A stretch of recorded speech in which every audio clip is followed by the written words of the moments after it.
Surya Hansda encounter मामला, RIMS 2 और university bill को लेकर बीजेपी के प्रदेश अध्यक्ष और नेता प्रतिपक्ष बाबूलाल मरांडी ने हेमंत सरकार पर करारा हमला बोला। वहीं विधानसभा के परिसर में मीडिया से मुखातिब होते हुए बाबूलाल मरांडी ने कहा कि विधानसभा सत्र के पहले दिन से ही सूर्या हासदा एनकाउंटर मामले में सीबीआई से जांच कराने की मांग की जा रही है, लेकिन हेमंत सरकार मौन साधे हुए है। इसके साथ ही उन्होंने रिम्स 2 और यूनिवर्सिटी बिल पर भी सवाल खड़े किए। इस मामले में पलटवार करते हुए मंत्री सुदीप कुमार सोनू ने कहा कि सूर्या हासदा मामले में सरकार की ओर से एसआईटी गठित की गई है, जबकि झारखंड यूनिवर्सिटी बिल पर उन्होंने गुजरात मॉडल अपनाने की बात कही है।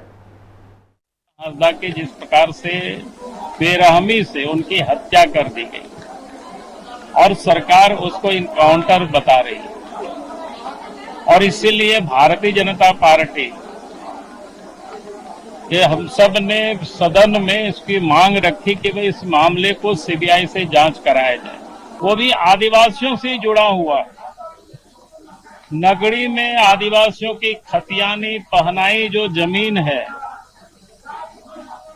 उस जमीन पर सरकार की कुदृष्टि आज से नहीं पहले भी 1956-57 में जब बिहार सरकार थी, कृषि विश्वविद्यालय के लिए जमीन एक्वायर करने के प्रयास किए थे। उस वक्त वहां के लोगों ने संघर्ष किया, आंदोलन किया और बिहार के तत्कालीन मुख्यमंत्री को जमीन पर आना पड़ा था, और जमीन देख करके उन्होंने किसानों को कह दिया कि आप जो तो हम इसको एक्वायर नहीं करेंगे।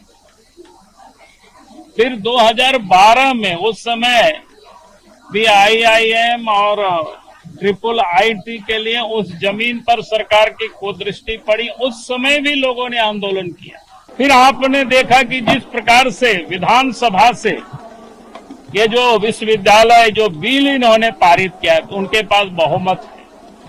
कहने को वो तरह तरह की कहते हैं, गुजरात तक की उन्होंने बात की, लेकिन गुजरात और झारखंड की स्थिति क्या है, अपने आप को ये तुलना करते हैं गुजरात से, लेकिन यहाँ स्थिति क्या है, जहाँ सरकार के पास जो अधिकार है, जहाँ विद्यालयों में शिक्षक नहीं है, आए दिन अखबारों में भी छपता है।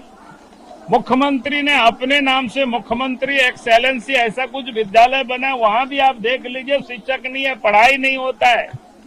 इस बार तो ऐसे विद्यालयों का रिजल्ट भी कैसे आया, किसी से छुपा हुआ नहीं है। सूर्या हासदा का मामला हो, चाहे वह नगरी रिम्स 2 का मामला हो, विपक्ष के इन मुद्दों में कोई धार नहीं है। जब रिम्स 2 बनाने के लिए जमीन के अधिग्रहण के प्रस्ताव हैं, तो जमीन लूट किसके द्वारा? सूर्या हासदा प्रकरण में जब एसआईटी की टीम गठित हो चुकी है, तो अन्याय की आशंका क्यों? विश्वविद्यालय विधेयक में हमारे विपक्षी साथियों का जो आरोप है, मैंने सदन में बड़े स्पष्ट रूप में कहा था कि 2014 में गुजरात राज्य में कुलपति के शब्द को विलोपित करते हुए विजिटर शब्द बनाया। और सबसे मजे की बात है कि तत्कालीन मुख्यमंत्री, देश के यशस्वी प्रधानमंत्री नरेंद्र मोदी थे। उनके कार्यकाल में जब गुजरात में 2014 से अभी तक ये चल रहा है, तो आपत्ति के कोई विषय नहीं है।